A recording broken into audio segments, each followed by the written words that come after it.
All right, so today we're going to talk about how to create a beautiful Instagram feed. All right, so specifically, we're going to look at some questions that you should ask yourself before starting to create content for your feed. We're going to talk about how to pick an aesthetic for your feed.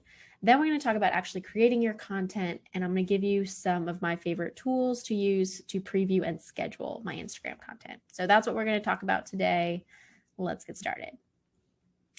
All right, so I found this quote from Walt Disney that I thought was really just kind of insightful. So people spend money when and where they feel good.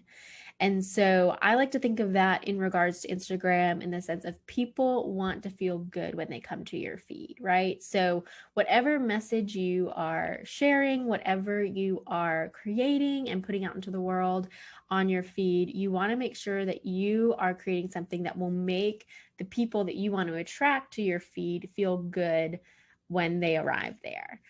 So that's just something super helpful. And also, I think it's just a good reminder even that it's not just, you put out content and people are going to automatically start throwing money at you. It's, it's when they're ready, and it's also where they feel good about what they are paying for. So just something I thought that was interesting. All right, so first up, let's talk about some questions to ask yourself. So these I like to ask myself on a regular basis, and they're always really good fundamental questions to come back to when looking at your content. And this is something I've even been asking myself for my own Instagram feed that I'm still finding the right answers to, right? So sometimes this is always evolving, but the first question is, why should my ideal audience follow my Instagram account? What value are you creating and providing to your viewers? Is it educational? Is it just beautiful images? Is it inspirational? What is it that people are going to get out of following you? And so for me, for example, for my business, I've really been wrestling over, do people really want tips and educational things? Do they want to be inspired? Do they want to be encouraged? What is it that people want, and how do they, want to consume that? So it kind of goes into those next two things. What do my ideal customers want to see? So this is less of just, why they should follow an account, but what is it that they actually want to see? Do they want to see pictures? Do they want to see text, video? And that goes to that third question of, how does my consumer prefer to consume content? So, are they going to go to your stories, to your feed, to videos, photos? What is it that how are they going to want to consume the content that you're offering to them? Are they going to want all the information they want in the image, or do they want to read in the caption? And some of these things you're not going to know, right off the cuff. Like you may have to do some trial and error. You can always talk to some of your clients. You can see what your competitors are doing, all those kinds of things. But these are some really good, important first questions to ask yourself. So to kind of answer these, like I mentioned, do your research. So check out what people in your industry are doing on their Instagram accounts, and not just like what they're doing, but actually click and see what content is getting the most likes out of all of their content. And then even what percentage of their followers are seeing that content. There's so many times where I'll go to an account and someone might have 10,000 followers, but only 1,000 people are actually liking their content, which means maybe, anywhere from 2,000 to 3,000 are actually seeing it. And some of that has to do with the algorithm, which is, last week's conversation. But even knowing like, okay, if this post gets 200 likes, but this video gets 600 likes, this is going to, that can probably tell you that there's a good chance that that video is more interesting to your competitors' followers. And ideally, that means that it would be more interesting to your followers. And then plan some experimentation and set up ways to track it. So, it's not just try a bunch of different things and see what sticks. It's intentionally set up some ideas of like, okay, this week I'm going to try to incorporate a video, or this week I'm going to try and incorporate some new text-based images or something, whatever it is, and try not to change too many things at once. Just because there are a lot of different factors, but see, if there are some of these common things that you see across the board that influence whether or not someone engages with your content. And even, you can check and see what pieces of content actually gain you followers. So you can look in your insights and see, okay, when I post a video, I get a new follower, but when I post just a picture, I don't, or, whatever. So definitely plan some experimentation and set up a good way to keep track of that. And then ask your friends and current customers what they like to see. I do this all the time. I'll ask my friends, especially like, hey, imagine that you are this person and you want, to do X, Y, and Z. What would make you want to follow an Instagram account? Or, you can just ask people, what makes you want to follow an account? What keeps you around? What makes you want to engage? For some people, it's like, I just want pretty pictures. For others, it's a source of inspiration. And so just kind of ask around and just do some research and find out what works for you and for your clients, or ideal clients, I should say. All right, so now let's talk about your aesthetic. So this is really looking at, what's your style, what colors, filters, vibes really match your brand, and then also what can you maintain. So you don't have to pick something and have that be set in stone, right? You can be flexible, you can change things up, but it's really helpful to know, okay, what type of content, what look are we going for? Because Instagram is visual. It's all visual. That's the most important piece, is that the content you're creating is pleasing to the eye and going to attract people to stop scrolling and actually look at what you're offering. So it doesn't mean you have to be a photographer or some incredible artist, but it does mean that you want to create consistently pretty or pleasing content that your audience is going to want to engage with. So, that could be using the exact same filter when you post it on Instagram, whether that's a filter within the app, or maybe you edit your photos and then upload them. But keeping that consistent filter on things not only helps to make it look beautiful, but it also speaks into your brand, so that when people see your photos, they may even be able to be like, oh, without even looking at your username, I know that this is from this person. So those are some of the things to kind of think through. So let's talk a little bit about some trending aesthetics that you could go with. So here are 5. There's so many more, but these are just 5 I want to touch on. So the first one is visual brand storytelling. And this is pretty typical that you'll see, and it's usually pretty effective, right? The second one is the no edit. And so it's a lot more minimalistic, very simple. The text heavy carousel posts for cause advocacy is another one. It doesn't always have to be related to a cause, but it is that text heavy carousel type of posting. Community-led content, also known as user-generated content, and then hand-drawn layers. So these are some of the top 5 most top trending aesthetics currently going on Instagram, and that they might be a good, if you don't currently have anything or you want to try something new, these could be some good ones to look at. All right, so first let's talk about the visual brand storytelling. So this is where you can communicate values and details about your business through the colors and images that you pick, and just creating this cohesive look, right? So this branded look where it makes sense, it looks intentional, it looks like there's effort put in, but not so much effort that it feels like way too done up, but there's this consistency, right? And so going through and making sure that you are picking the same level of quality images, that you are incorporating, say, the similar tones or color palettes, making sure that it all matches, that's going to tell a story to your clients as well. So this is one aesthetic that you can look into. There's a lot of people who do this. This is kind of even what I've been doing on my platform for Westfall Digital Strategies. And so it's really about choosing your colors and your photos and your images intentionally, and really creating a specific style and brand to your page. All right, the next one is that no edit. So this is where typically it's very minimalistic. A lot of times people who use neutral colors will lean on this, but it's essentially just creating a really authentic feeling Instagram look, but it's still consistent, right? So this grid shows the same color schemes. It's the same edit, right? So these aren't literally not edited, but they're edited with a very specific filter and very specific lens so that they all look the same or similar. As well as this coffee shop. I think it's a coffee shop, it looks like, or a shop of some kind, right? So it's edited in the sense of it's refined, right? So they're bringing out the colors and bringing out some of the brightness, and it's clean. It's not literally, let's take a photo and directly upload it, but it does kind of look like someone just snapped a photo, right? But we know that it takes some editing to get to that level of clarity and beauty, right?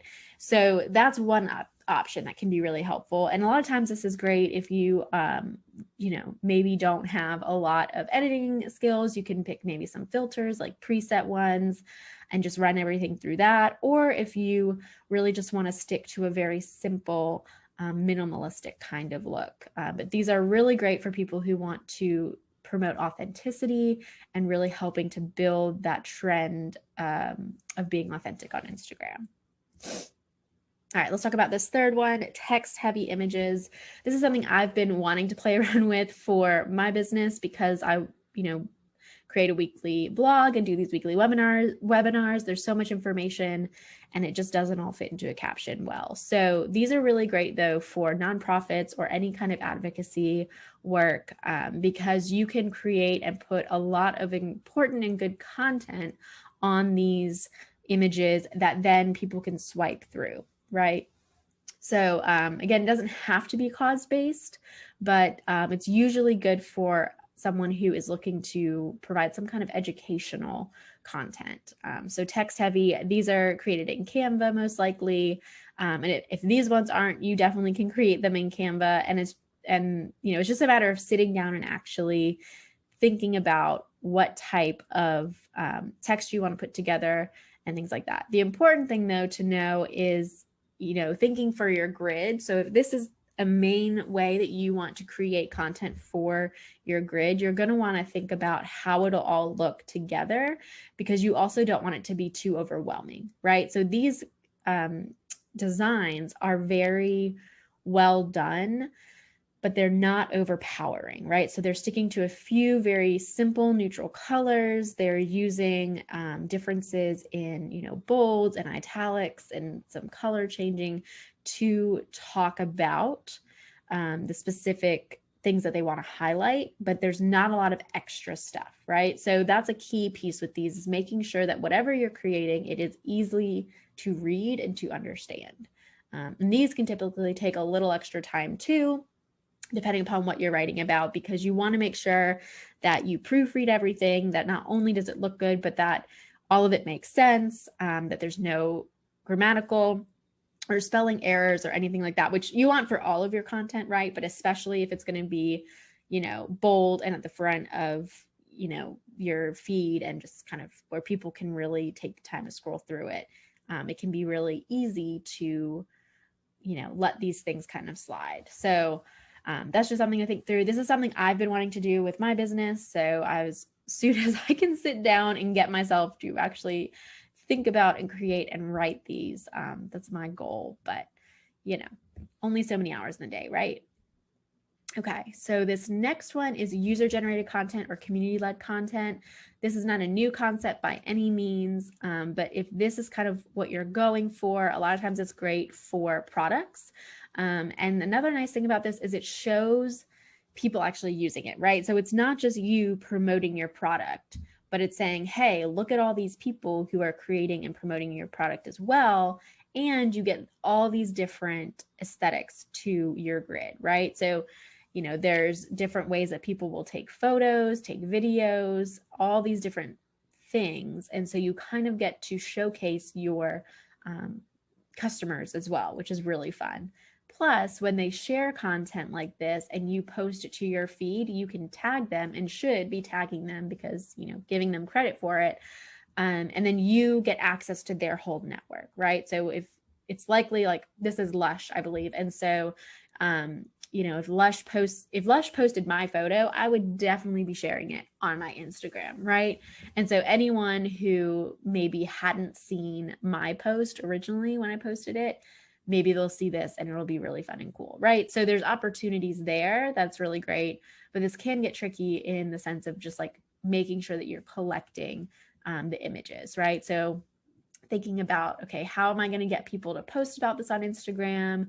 How am I going to get them to feel compelled to do something, right? And this is where, if you have a product, your packaging and the way that you even do those kinds of things, including maybe a little card that says, hey, tag us on Instagram, like all of those little pieces are really important to set yourself up well to get the content that you need for this type of feed. So that's just another thing to think through, but this can be really, really effective and really helpful when you have a product. All right, this last one is hand-drawn layers, and I really love this, but by no means am I artistic enough to do this myself. And so it's a really popular new trend, but essentially it's just taking your photos and creating some drawings on top of it. And the really cool thing with this is that it does draw the eye in a new way, right? So we're used to seeing pictures of like pretty people and pretty places. We're used to seeing a picture of someone's book on their couch, but these small lines just add some dimension to it. And just, the new drop of last chance to buy items. That doesn't seem like grammatically correct. Anywho, so those kinds of things, it just adds this level of dimension and it catches your eye and it feels just kind of a new level of content that, maybe isn't on the feed for most people. The trick here is, definitely having the ability and the tools to be able to do this and to make sure that it looks good. You want it to look really good and high quality, high res photos is the key here, because you want to make sure that people can tell that it's an intentional line and not, maybe a string that got, caught or something in there.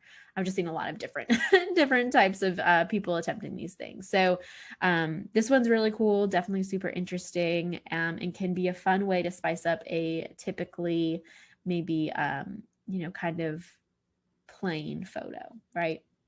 So those are a few different options of some trending aesthetic like things that you could try out and do. But once you figure out what you want your content and feed to really look like and how it would feel, now it's time to talk about creating your content. So the way I like to do this is just start with picking how many posts you want to share regularly and consider what you can do in a reasonable rate, right? So if you could post every day of the week, that would be so awesome.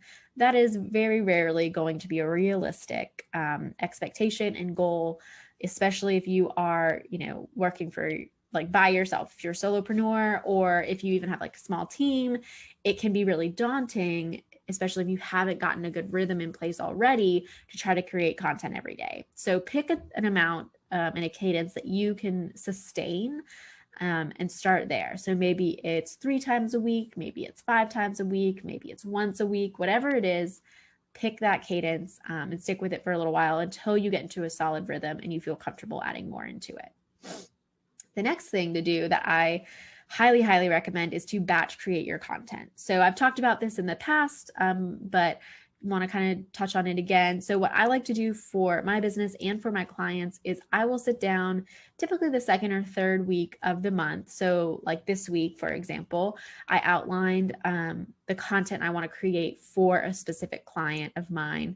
And then I use that information, that outline, to know what type of photos, what type of videos, what type of, captions I want to be writing and creating, so that I can either go, and this because I have clients, so I can either go to them and say, hey, I need this, this, and this from you, or, can you make sure to take an image, a picture of this, or can you take a video of that? Or if I'm creating for myself, I know, okay, I need to plan into my calendar when I'm going to take this photo or when I'm going to go shoot this video, whatever it is, so that I can be prepared for that. And then I schedule that into my calendar.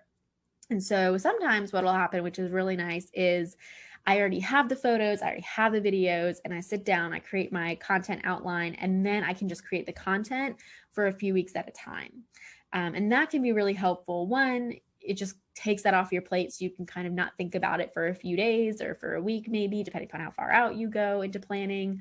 But also it gives you some time to really consider and like look back at the content you're creating, right? So making sure that it's promoting what you want it to promote, that you're posting it at the best time, all those kinds of different things. Just being able to create it all in one big batch can be super helpful, and just kind of get that off your plate so you can focus on other things instead of having to spend, 30 minutes, even just 30 minutes every single day trying to come up with a good, post for the day, where you have to scramble maybe to get even the right photo or the right video or things like that.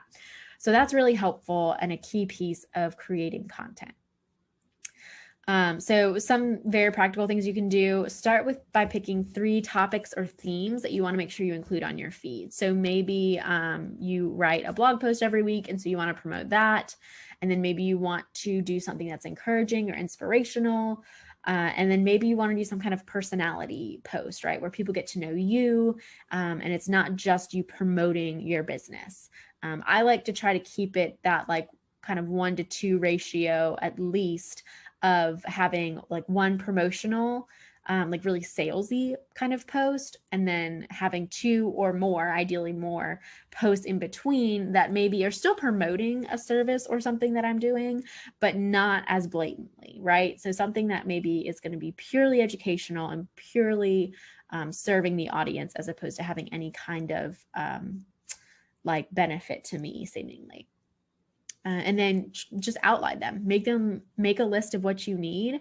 So if I want to create those text heavy blocks, right, I need to have an actual topic and the content created. I need to sit down and write it out and design everything. And I need to schedule that into my calendar. So pick your 3 topics, outline them, make a list of what you need, and then schedule that into your calendar when you're going to create it. And the big key piece here is do that when it's scheduled, right? So don't get to your scheduled time of like, oh, okay, it's time. I said I was going to create my Instagram content from 2 to 4 today, and I would rather not, right? Keep that appointment as if it was something that you were doing for a client, or as if it was a meeting that you had with someone else. So show up for yourself and create that content, because otherwise it's just never going to happen. And it's tough. Don't get me wrong. It's tough. There's a reason why I have to remind myself of these things too, is because there are definitely days where I'm like, gosh, I told myself I was going to create content for this client or for myself, and I'm just not feeling it, right? It can feel really daunting. And if you're, maybe if this is outside of your comfort zone or your natural skill set, it can be even more, nerve-wracking or just frustrating or just tiresome, because it's not something that you're naturally inclined to do. So it gets easier the more that you do it, right? But definitely starting by giving yourself that time block and just making it realistic is super, super helpful. All right, so here are the things that I want to talk about as far as previewing and scheduling your content. So this is really helpful, and here are a few different platforms I've used in the past. I currently use Loomly because it allows me to manage multiple calendars and therefore clients at one time. So that's why I use it. If you are only doing social media for your own business, you can use it, but it doesn't, it's not necessarily going to be, you don't have to use it, I guess is what I'm saying. I really like it as being a social media manager, but if you are only managing your own, some of these other options may be a more inexpensive and easy to use tool for you. So Later is another great one. They do a lot with Instagram, Buffer, Sprout Social, Hootsuite, Planly, Plan. All of these are really good. Sprout Social is probably going to be your most expensive option, and Later is probably going to be your least expensive option. I think most of these, with the exception of Sprout Social and Loomly, offer a freemium model. So you can start at a free plan and then, pay for more. I know that Later does, I think you can post like 30, it'll allow you to post 30 or schedule 30 posts at a time. So if, let's say you were posting every single day of the month, you could, do that with the free plan. And so I think you can do a lot there, but there's literally so many different options out there. You can pick any of them. Just find what works for you and go with that. All right, Q&A. Since we've got about 5 minutes left, I wanted to make sure we had some time. So if you have any questions, please feel free to drop them in the chat or the Q&A. Oh yeah, someone said, oh, the video stalled. Let me go back a few slides.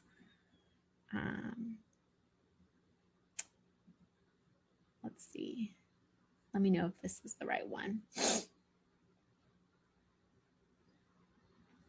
And I'll definitely be, or I will be sending these slides out and this recording out afterwards. So you can always go back and look at them there. But I've got about 5 minutes left. So I wanted to open it up just to some questions, see if you have anything that you want me to maybe go back and cover again or elaborate on.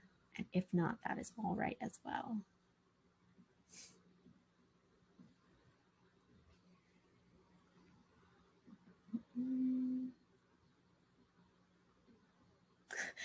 Yes, Marianne, it is a lot. It can feel very overwhelming, but if you just take it off in bite-sized pieces, it definitely gets easier. And you can even start with, you know, just one post a week, right? If that's something that is doable for you and anything more feels super overwhelming or just like makes you want to just sleep or like just do literally anything else, start with one post a week and see how that goes and get used to that, because otherwise you just won't post anything, right?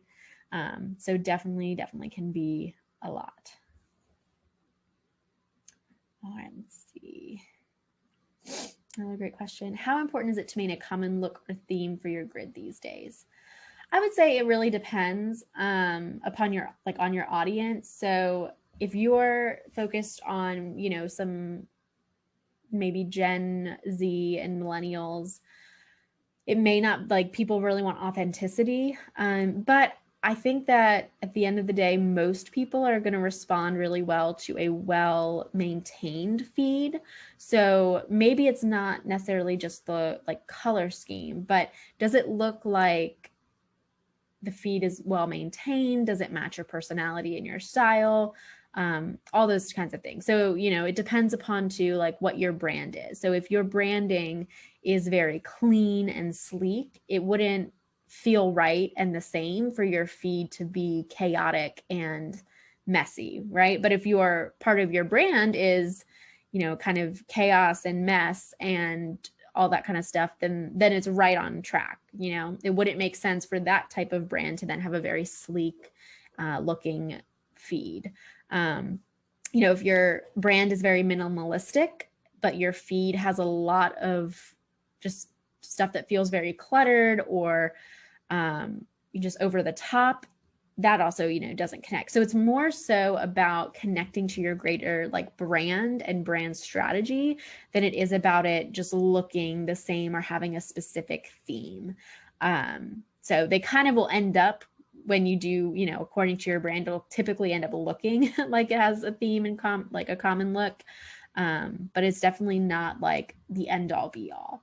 At the end of the day, the most important thing is going to be the content that you're creating. So if you're putting out really, really solid content that people can connect to, then that's going to be the best, right? But if you are putting out really terrible content, but it looks beautiful, you might keep some people around, but it's unlikely you'll really be able to get some good traction from it. Great question. So Tamina asked, when I post reels and videos, they tend to mess with the look of the grid. Is that a concern? I wouldn't say it's necessarily a concern. There's definitely some ways that you could potentially like create a different cover image for those, or choose not to share them on your feed and let them just sit in your reels or IGTV feeds, which sometimes I do that. So it's not necessarily a huge concern, but it is something to consider and see like, okay, is there a way for you to make them look more cohesive, and to allow them to not necessarily mess up the aesthetic as much. And so some of it, you know, is also just that balance. So if the rest of your feed is very like specific and like, let's say every third post is, you know, a card with a quote or something, and then all of a sudden you're adding in these videos that make that feel off, then that's kind of a concern. But I wouldn't be overly cautious about that, especially if the videos and things that you're doing are getting a lot of traction, then go ahead and post them. Yes. So Marianne said that a friend with a very successful Instagram feed reiterated how important the thumbnail image is. Yeah. So it's definitely very important. And if you can pick a good thumbnail image, that definitely will help in the long run. But trust me, it's tough. I try all the time. I recently posted some videos for a client and I was like, man, to get this thumbnail looking right takes so much time. But it can be very, very, very helpful. Yes. Yes. And image over text. Yeah. Great questions, you guys. Awesome. Well, it's 1 minute past 5. So if you need to jump off, feel free. Just a couple last minute roundup updates here. So next week, we're going to be talking about Reels. So that'll be a fun conversation. And then as always, if you have thoughts or anything about, what to do, what you want to learn more about, or what you'd like me to cover in the future, please feel free to share that with me. I'm also now a Hera Hub guru, which is super exciting. So twice a month, I host guru hours. And that link will also be in the follow-up email. So if you want to talk to me about literally anything to do with digital marketing in your business, you can book some time with me there, and I would be more than happy to talk to you then. So awesome. Well, thank you guys so much for joining me. And if you have any other thoughts, questions, comments, anything you need, feel free to reach out. Have a great day, guys. All right. Bye.